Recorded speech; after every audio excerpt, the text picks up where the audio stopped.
चला तर मंडळी, आता लग्न होऊन नवरा नवरी कपडे बदलण्यासाठी गेलेले आहेत आणि आम्ही आणखी काही लोक खूप जण नवरा नवरीची वाट बघतोय येईपर्यंत, कारण नवरा नवरीचा पण डान्स आहे, आणखी काही लोकांचा डान्स आहे, ते आम्हाला बघायचे आहे. त्याच्यानंतरच आम्ही बघून जेवायला जाऊ, पण नवरा नवरी येईपर्यंत वाट बघू, त्याच्यानंतर जाणार. तर आता नवरा नवरी कधी येतं तोपर्यंत वाट बघतोय.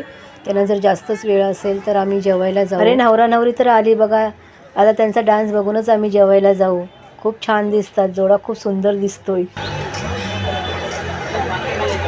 घरात चालताय का?